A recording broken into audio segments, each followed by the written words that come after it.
Okay, welcome back to the program. Before the break, we kind of indicated we were talking about DWI enforcement. And Nadria, I guess from your point of view, I mean, those sometimes can be difficult, I'm sure, in terms of stops, in terms of, you know, dealing with somebody who's intoxicated, obviously. But from your experience, just kind of tell us, you know, what you've observed and maybe your feelings on the, you know, the enforcement in terms of the DWI laws. Basically, just my experience just doing traffic stops with DWIs. I don't have as many arrests as Corporal Lipscomb has, but... Okay, yeah, that's fine. One incident I can remember, an accident, the guy, I couldn't tell if he was drunk or in a diabetic coma stage. I see. And sometimes you can get those two confused. And right. I mean, That's a good point. It was just really, I had to get another seasoned officer out there with me to let me know that he was intoxicated and it wasn't as a diabetic coma. But I think that, my opinion, we should enforce it, you know, the DWI because it's dangerous. Right. I mean, sure. I mean, yeah, not only to the driver, but equally important to the other driver or even pedestrians. Pedestrians, right. Officers as well. Right, officers. Yeah, good point. I mean, it's just we enforce it just for the just for everyone to be safe. Okay, very good. And let me ask Tim, if you don't mind. I mean, from your point of view, DWIs are often. I mean, there could be a stop for really any reason, any traffic violation, and you just kind of walk into it. In Thibodaux, do y'all usually have two people in the patrol, or do y'all have one? And I mean, how do y'all approach that, you know, in order to maintain officer safety? I mean, I'm sure you have communication with other people, but tell us your thoughts on that. Well, like the chief said earlier, he said that we, you know, we used to have fast response time. Well, pretty much any time somebody on shift at night makes a stop, another officer is going to be headed that direction. Right. You know, for either backup or maybe just, you know, some assistance. They might need somebody else. There might be more than one person in the vehicle that they're stopping. Could be anything, really. I mean, right. We don't normally ride two people to a car. Every now and again, being an FTO, you'll have a training officer that will be with you. But any other time than that, we're usually just alone, you know, in our vehicle by ourselves. You're alone, but as you indicated, I mean, backup is not far away. Right. Yeah. Yes. Exactly.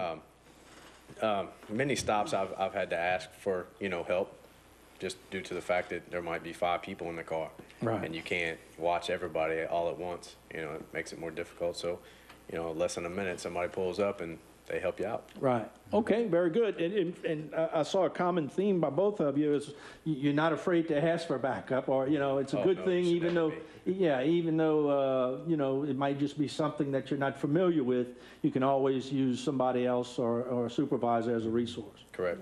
All right. Why don't we do this, Scott? I think we had some more graphics that we wanted to get on before we, let's see. Maybe you can, and going back to the DDACs, right. The hot spots, as you indicated. Yeah.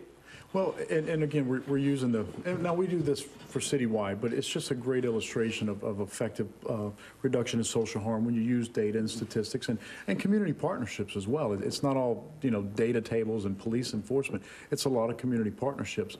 But this is just an example of the type of imagery that we use with our officers. A lot of people, they get caught up in the emotionality of crime. And when you talk about, even cops, when they start talking about property crimes or crashes or violent crimes, you picture what the media produces. You know, the weapon out and the window smashed and all that. Well, that's not effective for managing resource allocation. This is how we look at crime. And you know, it takes the humanistic element out of it, and of course we are compassionate to the victims, but when it comes down to allocating your resources, it's examples like this.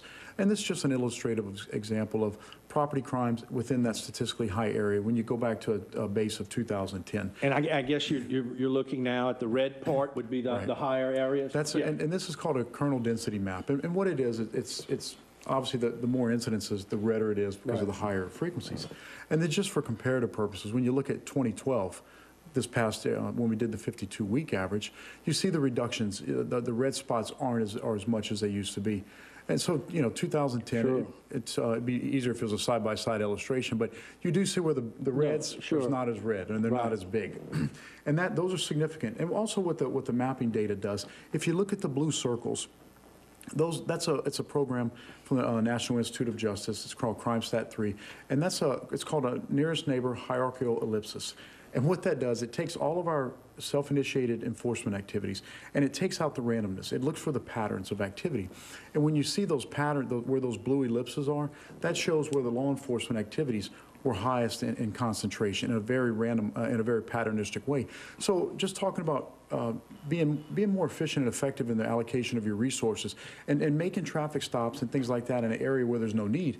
If you look on this map in 2010, where you see the blue ellipses, they're focused. Our enforcement actions are focused where those reddest areas are. Right. Then when you see the results, the cause and effect, now because of that focused enforcement activity, the areas of highest frequency aren't as high. Okay, good. That's go Another ahead. example of 2010s, of course, we go back to a statistical base, and we go back more than 1 year, but just for comparative analysis, is these are auto crashes in the same hotspot area.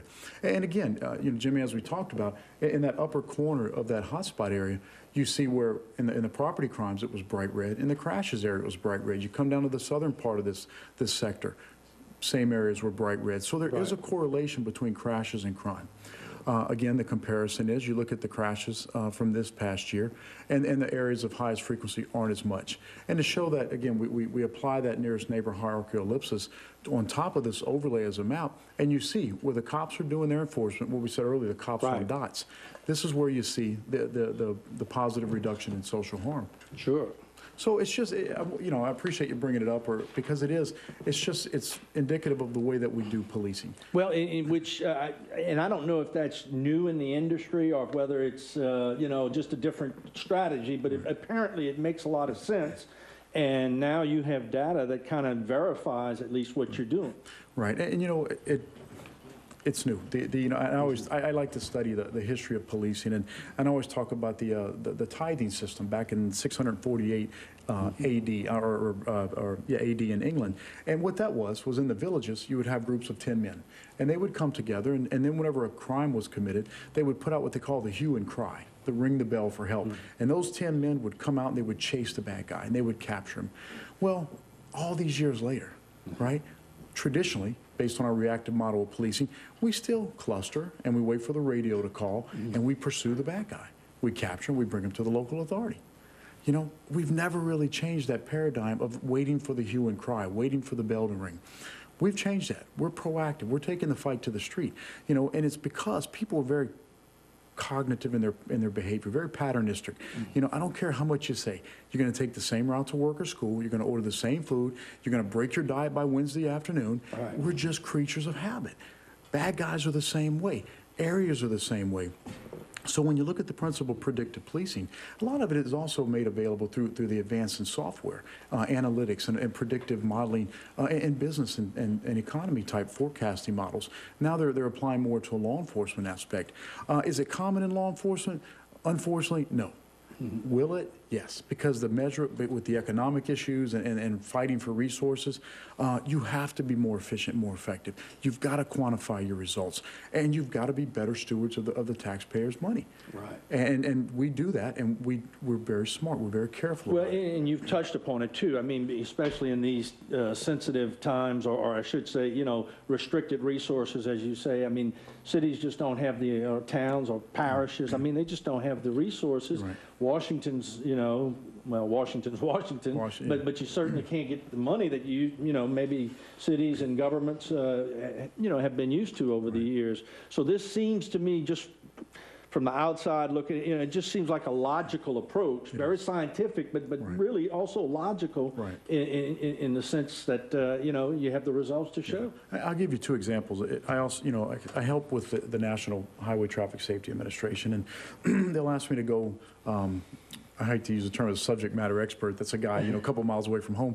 But I was invited out to Seattle this past year, and they're an agency that's having some challenge. I mean, it's the big, city up in the Northwest, and they're entering into a consent decree, and they're looking for a new way of doing business.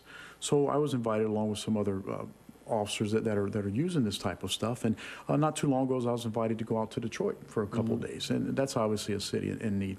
And you know, we get that. It's like, well, that's great, you know, but we've got such a big city, such a huge population. Well, this model's been used in Nashville, in Philadelphia, in Baltimore County, Thibodaux, Louisiana, Lafourche Parish, St. Albans, Vermont, of 2,500 people. It's a flexible model, right, based on data. Right. But what I was able to show those leaders and the executives in those cities is, you know, I always ask the question, how do you eat an elephant? One bite at a time. Yeah. By looking through data and learning through specificity of assignment, you take that first bite. I can understand when I look at a city map, and we study before we go out there, and you look at the entirety of, say, Detroit or San Diego or Seattle or some of the places, and you're like, wow, it is a huge geographic area. Right. Where do you start? Well, the old way would have been, well, let's throw a dart, and wherever it hits, that's where we'll go. That's crazy. Use the data, use the information, use your mapping. Listen, a child can look at a map on a wall and see red and know it's bad. Yeah. And not likening officers to children, but, you know, we're better consumers of small visual bits of information. So be it Seattle, Detroit, Thibodaux, wherever, if you can use the data and specificity of focus, you know where to take that first bite of the elephant. And then more bites eventually leads to the consumption. And you've reduced your social harm in a very systematic, statistical way. All right, very good. And along those lines, you know, the police presence, and maybe I can go to Nadria on this. We were talking off camera during the break about the bicycling program that y'all have. And Nadria, I know you participated in the program, and tell us from your viewpoint, I mean, how does that reinforce what we're talking about in terms of you know, a meeting with community members?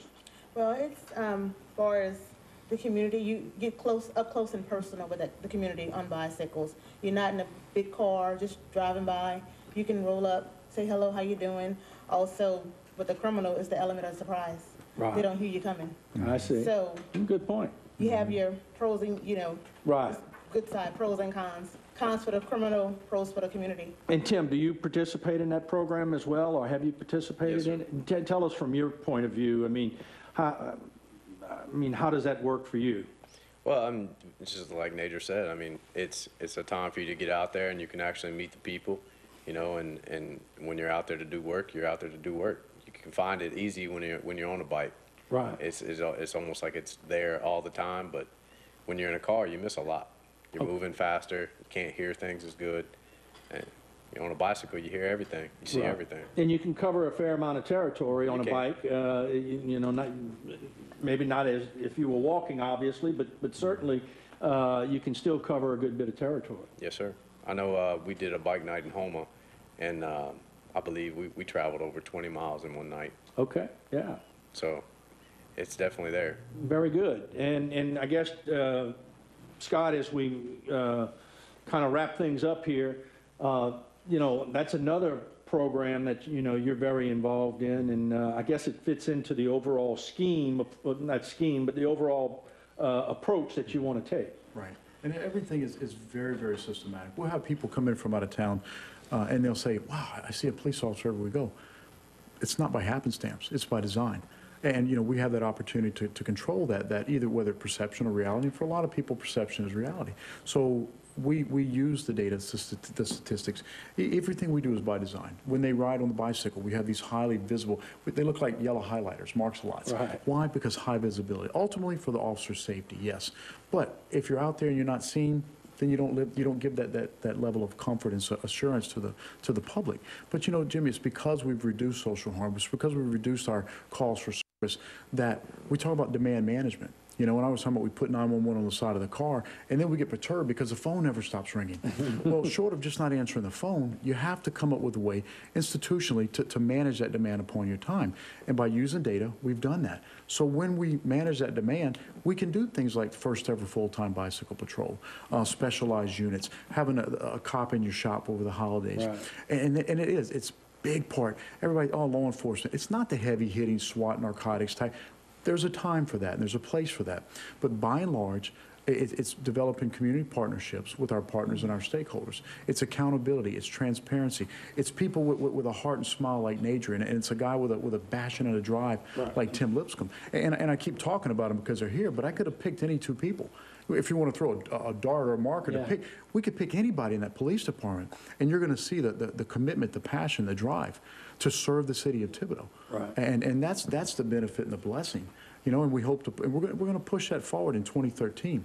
You know, for a statistics guy, data guy, you love to wipe the slate clean and start analyzing, crunching numbers, and you love to set new goals, you know. And some of the things we're going to do in 2013, are I like to, you know, maybe step away from the data and maybe look more towards the humanistic side. Sure. The true service spirit, where we're going to restart talking with the mayor, and that was one of his big things, was the Thibodaux Junior Police.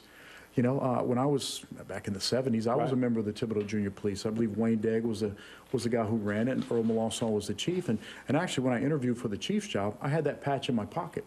My mom, it was an orange patch with blue letters, Thibodaux Junior Police, and I have it framed on my wall as a reminder of just the value, the impression that these police officers made on me as a young child. Right. And it's incumbent upon us to make those same memories, positive memories, for the kids today.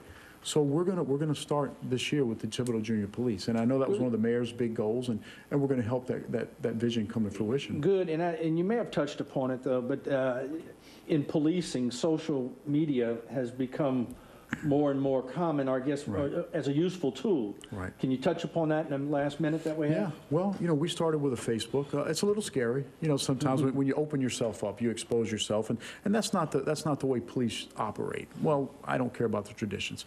We have a Facebook page, Thibodaux Police Department. We have 3,600 likes in the last year. We started tweeting, you know, and for a guy who didn't grow up in the technology age, I guess, you know, I'm like figuring out how to tweet and all that.